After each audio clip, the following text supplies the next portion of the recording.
So we're taking the best out of digital payment structure, and we're taking the industry framework out of project management systems, and we've overlapped them using a wallet framework to actually be able to move money and prove it.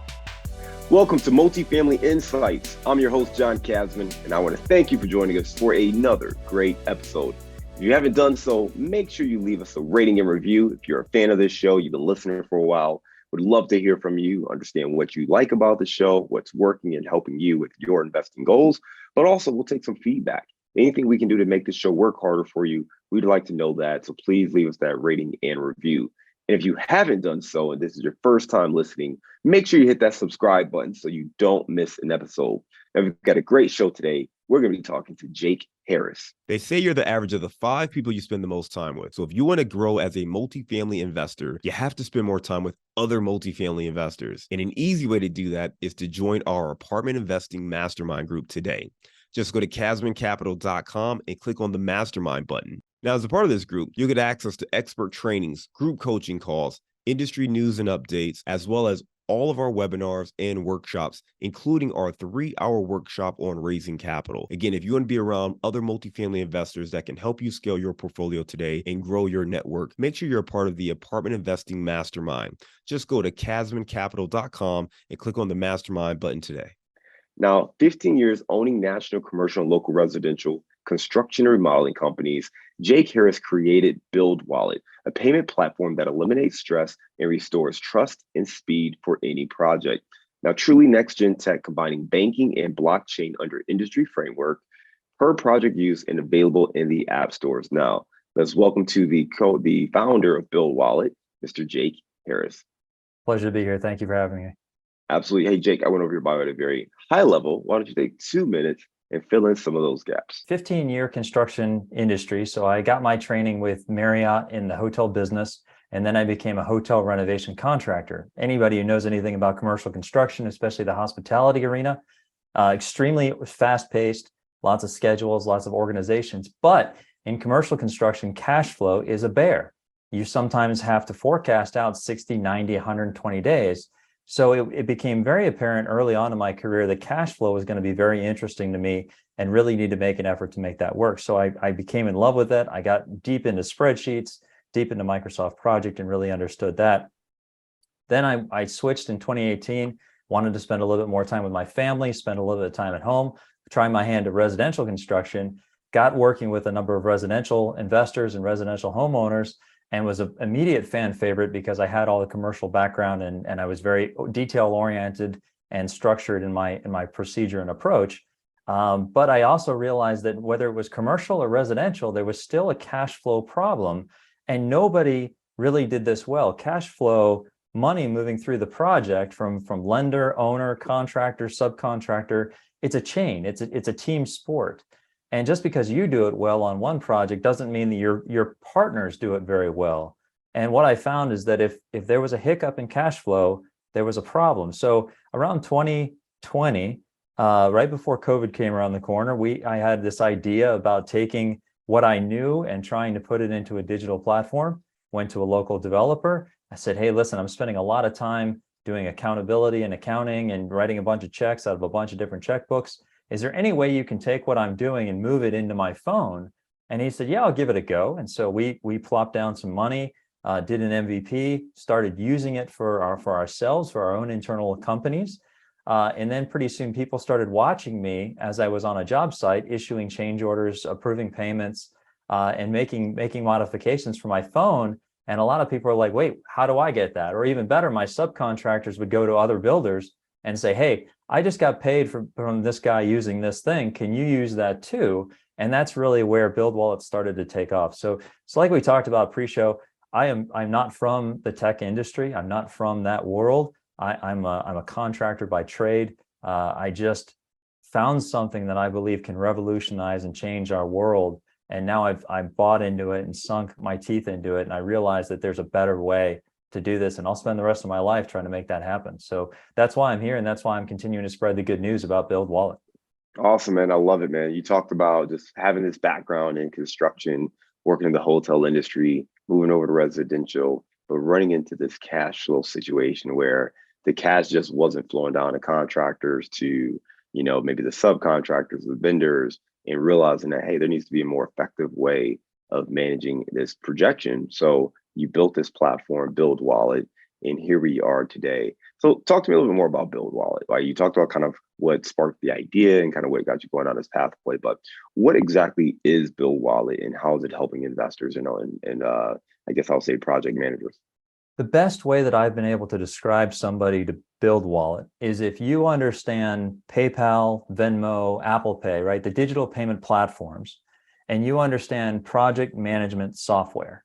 And those are two very different extremes. But if you understand those two and you put them together and those two had a baby, that would be BuildWallet. So we're taking the best out of digital payment structure, and we're taking the industry framework out of project management systems, and we've overlapped them using a wallet framework to actually be able to move money, approve it. So the way that it works is that it's 3 easy steps. You plan, you fund, and you approve to pay. And so every project gets a wallet. And so that money is dedicated, for that project. And so you plan that project with the contractor. You write out all the scopes, you provide all the values, you get it all set up. That's the project wallet. That's a dedicated wallet just for that project. And then you fund it, you put the money into the account, you fund a phase, 2 phases, whatever you have to do, whatever you're comfortable doing in a schedule of values. And then the money is moving through an approved to pay process. So no more invoices, paper, no more change orders. Everything is done. The entire team, from the lender to the laborer, signs up using their phone on the Apple or Google store. And then they literally just submit invoices and change orders from their phone. That's another thing that was really great. COVID advanced our industry and said, you know what? Digital technology is here to stay. The subcontractors want to get paid digitally. They may not have boots that contain their toes, right? They got holes everywhere in junky trucks, but everybody's got a nice cell phone. Everybody's got a smartphone. And they recognize that if they can get paid faster, then that's what they're going to do. So by teaching everyone that says, hey, this is a project, BuildWallet is our payment platform, everyone's going to sign up, they're going to get a wallet, and then the project's going to have a wallet, and then through the invoice and approved to pay process, this is how you get paid. And that's the revolutionary part of it, because you eliminate stress, because now that everybody is playing on the same field, there's a simple platform for everyone to play on. You eliminate stress and you gain trust. Who is BuildWallet ideal for? Is it for the property owner? Is it for like flippers or people working construction, or someone else? Realistically, it's anybody who's engaged in a project and doesn't want to have the problems of cash flow. So we have a plethora of people on the platform. Everybody from small homeowners who want to have a different way to handle their bathroom renovation, up to systematic infrastructure clients that are laying gas pipeline in the Mid-Atlantic. It's just a completely different, revolutionary way to handle the cash distribution and the payment distribution in a recorded way that's outside everybody's touch. So it's like a third party, right? A single platform that everybody plays on, but it restores everything. So the 3 top people that really use us, that we've had 0 problems onboarding, are lenders who distribute money and balance sheet their own loans and keep and service their own loans, because that way they can see exactly where it's going. It's real estate, multifamily, and other real estate that works in syndication fashion, where their people are pooling money together, and they don't want to have just one person in control, but they want to have this disinterested third party who's managing this process that's completely transparent. And the last part is the people who are building with OPM, other people's money. Because again, the biggest cry from remodelers and builders who are building with other people's money or building for that situation is they don't want to be made to be the bank. Don't make me the bank. They're not any better with cash flow than anybody else is. And when they borrow cash flow, they start robbing Peter's project to pay for Paul's. It induces stress. Stress creates bad decisions. Eliminating stress and restoring trust. Now they can focus on the work. They can focus on the subs and the material and get the right stuff in the right place at the right time. So, for those of you who are watching, you see the trust on your T-shirt there, and we've talked about trust a couple different times there. Let's break that down. I don't want to gloss over trust, right? So when we think about these projects, I think there is an inherent trust that investors certainly have that certain things are going to be done. Doesn't always pan out that way, right? Sometimes that contractor doesn't pay their subs, and you find yourself in different situations, or sometimes bad things do happen. Nonetheless, I think people always enter into these situations recognizing that, hey, the expectation is that things are going to happen a certain way. When you talk about kind of the trust rebuilding it from your perspective, what I'm taking away is really a little bit more transparency, right? And accountability, and a little bit more visibility to what's going on. Can you articulate that a little bit better? The best definition of trust that I saw was mutual predictability. And the problem that we have with mutual predictability on projects is that it's usually only done when convenient, especially when you're talking about cash flow. Because if there's a problem, even if there's a problem on another project, everyone is tempted to go ahead and use that cash flow to solve an immediate problem, because the $5 for your project can solve your project and somebody else's. But the raw material or the tile or the other thing. So to get trust, you have to have mutual predictability. And by operating on a platform, and that's why we said in the opening statement, this is a real life use case of one of the first and highest applicability use cases of blockchain and banking being put together. Because now what we have, by putting blockchain and banking together, you get programmable cash flow. So think of it like rails. The money has to go where you said it was going to go, and it sits there until it's released. It's not commingled, it's not misappropriated or used for anything else. It's literally programmable in the sense that you get to tell it where to go, and it has to go there. There's no other choice.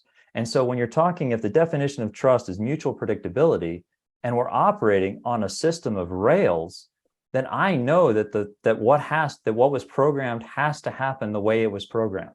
I have trust in the system, and everyone else above and below, wherever that position is, has trust that it's going to happen the way that it was set up.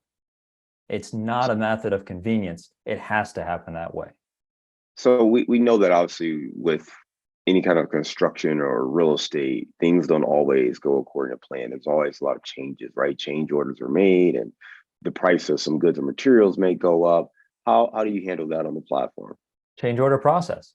So starting from the lowest level, starting from the subcontractor and supplier, our platform is such that an electrician can be inside an attic and come across cut wires, and he can send a change order to the contractor without leaving the attic.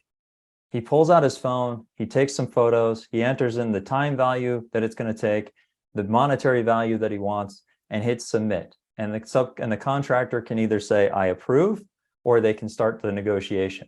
Same thing from contractor to owner, and then the owner has immediate. And one of the things that I'll mention is that this is not software. This is a platform. This is the next generation. And what I love about platforms is that it's real time every time. It's not a digital twin. So if a change order takes place, what a lot of people, the frustration on that point is that now they have to remember to go back and update their documents to update the change order. Not in BuildWallet. When a change order is executed and both parties agree, documentation is updated instantly, values are updated instantly, and that change order is recorded and down to the millisecond. Yeah. So let's talk a little bit more about you and your background, right? You mentioned that you were kind of in the hospitality area doing construction. It talks about, some of the work you were doing in that space, and kind of what ultimately made you move over for more time in the residential space. So do you remember back when the Courtyard hotels had a bunch of buffets, and they all moved to those bistros? They took the big front desk and they turned them into pods, and they took the buffets and they painted the Starbucks bistros. I was very prominent in that. I think I did about 30 of them through the country. So Marriott locked us up, and they picked their star players, and they said, okay, you're going to go here, here, here, here, here. So a lot of sequencing, a lot of systemization. We knew who to get the millwork from. We knew how to buy that. And again, it was just process and procedure. And I'm a problem solver. I love solving problems. And with a hospitality background, which is where I went to school at James Madison, I was trained, and I understood both sides of that coin. And that's really important, right? You have to understand both sides to any equation. So I understood the operational side. Now I understood the construction side. I was a favorite among the project managers. So I continued to rise and continue to do larger and bigger projects, but it wasn't and I'm sure your audience especially will resonate, it wasn't a path that was going to lead me to any kind of passive income or any kind of retirement. I was going to work till I was dead. And I said, this isn't a good plan. I need to find something that's going to make me a passive income. So heard all about real estate, heard all about flipping houses, heard all about buy and hold. And I said, all right, let's give that a shot. So we had a slow time in 2018, jumped off the road, stayed home, started getting involved with some local real estate, worked on a couple of apartments, worked on with a lot of fix and flip properties in downtown Durham.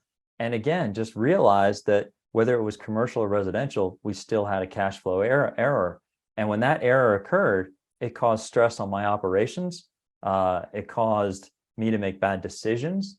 It caused my subcontractors to make bad decisions. And there was a fundamental problem where, we got to a point where we hit a milestone, and the owner looked at me and said, "Hey, great job. Give me 2 weeks." And I'm like, there are guys sitting in my truck waiting for checks. I don't have 2 weeks. What's this 2 weeks nonsense, right? So, but I've always been somebody who's tried to find a better way. And if I can see a better way and I can imagine a better way, I will go after it. And that's my problem solving capabilities. And so when I saw the application and I saw the reduced stress, I mean, and just think about this for a second. We're a financial technology platform, but our mission statement is an emotion. It's actually an emotion between people, trust. And what problem do we solve? Financial stress. So I've got a financial technology platform that's actually dealing in emotions, which I find is just amazing. And I give credit to God for setting this up, because trust me, I wasn't smart enough to see the end product when we started. I just wanted something to stop writing all the checks on the tailgate at 6 o'clock on a Friday night. But now that it's in front of us and we're seeing the action, we're seeing the response, now I know this is what I was called to do, is to improve people's lives, to help people have a less stressful project, less stressful relationship, and just to bring trust back into the market, because nobody trusts anybody anymore, especially not with money. I mean, we changed the S to a $sign because that's the key thing. It takes years to build trust with somebody financially, that mutual predictability aspect. But now if you put it in a wallet, you could have that with somebody you just met, because they have to follow the rules. They have to execute as prescribed, as per the framework of the platform. Yeah, I like that a lot. So if you want to learn more, you can go to buildwallet.com. Talk a little bit more about kind of just the process in building, this platform, right? You mentioned that tech is not your background. You kind of look for a local developer, and in this case, a local tech developer. What was that process like? Because I'm sure there are people all the time who have ideas about, I want to build an app for this, but what was that process like for you? Like everything else, when you're searching for a software engineer, air quote, right? When you're searching for a software engineer, I got everybody under the sun. I talked to one guy and he worked on the one chip that was in the cell phone, but through trial, error, and again, another really hefty God nudge that put us in the right spot, we ended up finding a development team locally in Durham that had both banking, database, and app experience. And I was like, you're the guy, this is going to work out. It all had to come together. They had to have banking experience, they had to have database, and then apps, so that we could actually put this on the phones and make this work. And I really like what happened with it. We engaged with them, they bought into us. We were both young and we all wanted to change the world, and we saw the opportunity and saw the value. But then it was just days and days and days. And to be clear, the technology, the actual financial model that we're working on, right? The ability to combine banking and blockchain is only available as of January 2021. This is what, August 2023? So it was very early on in our development that Eric came to me and he goes, we were getting prepared to use ACH, and ACH is 1970s technology. It's old, it's antiquated, it takes a lot of time. And he goes, I want you to take a look at something new. And I said, what's that? He goes, it's called wallets. And I said, what's a wallet? And he goes, well, a wallet is this new way to give people to capture money and to transfer digitally using blockchain and banking. And I'm like, Eric, I don't even know what you're saying. And he goes, I think it's going to cut the time down dramatically. And I think it's going to give people accurate representation, speed, as fast as possible. And I was like, let's go after it. I want to build for the future. I never want to build to the past. So we actually built under the known assumption that the government was going to release this new integration. The Fed released it and said, all right, banks, you can actually work with blockchain in order to move money between bank accounts. And that's what we are. Every wallet that we have on the platform, your wallet, my wallet, the project's wallet, they're all real bank accounts. They're FDIC insured, and the money's moving between them.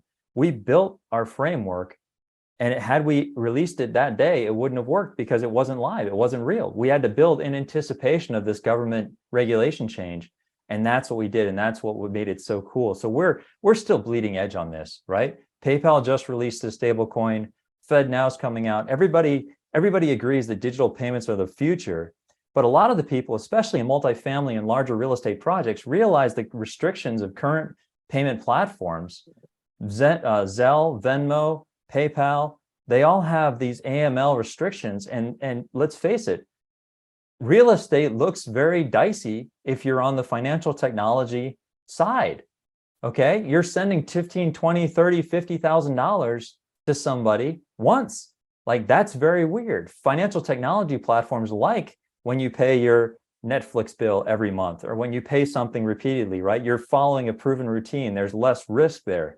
But in real estate, that's not how we transact. So we've actually taken and said, you know what? We need to create a separate platform specifically for the way that we move money in real estate and with these projects and transactions, because now we know, and by controlling not just the one player and not having it be one player to one player, but to use the wallet as the intermediary that has the constrictions, we've actually ruled out and made a process to weed out all of the anti-money laundering. I say all, most of the anti-money laundering situations, because again, the money comes in from one party, has to go through the phase, the scope, and the invoice process, and then be released to another party so that everyone keeps their fingers clean. Yeah, listen, great technology, and that's the beauty of it. It's always evolving, and some things that weren't available a few years ago are available today, and BuildWallet's one of them. So listen, we're going to make sure we put the link in our show notes to BuildWallet. Right now, we're going to go to our round of insights. Jake, give me a failure or an apparent failure that set you up for later success. Not taking venture capital was probably something that initially hurt, but has ultimately helped us. A number of players that I know, I mean, how many fintech companies do you know that are not VC backed? So a lot of the players that I know and friends and colleagues took VC, and then when the valuation started to drop, they've actually been taken out of their own companies. And that would be, I mean, I play the mother hen to this platform. I really believe in it with all my heart, soul, and mind and body. And so to be exercised out of my own platform would have been death. So I'm really happy that the people who invested with us and who came on early as our group, number one, they all believed in us. They believed in the vision. They trusted us, and they knew that we were going to change the world. And it was a very different financial upstart as opposed to the traditional blow and go, run and gun operation. And I'm very thankful that we chose that method, which initially hurt us, but in the long run, it's going to create a much more gestational growth and an organization that's here to stay, not here to sell. Besides your own, give me a digital or mobile resource you recommend for your business.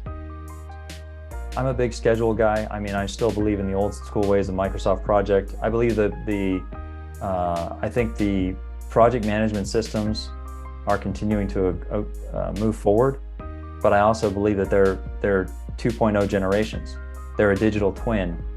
I think the platforms are going to eat digital twins. So like I said earlier, a digital twin it's a copy of what's happening on your job site. You have to tell it what you're going to do. You have to go do it. Then you have to tell it what you did. And your digital twin is outdated. So to answer that question, I just want to say that I think we're generationally in a position right now at the precipice of a 2.0 generation, about to step into a 3.0 generation. And if you know about Web3 or 3.0, you're talking about platforms, you're talking about wallets, because the difference is the 3.0 generations are real time, every time. It's instant, right?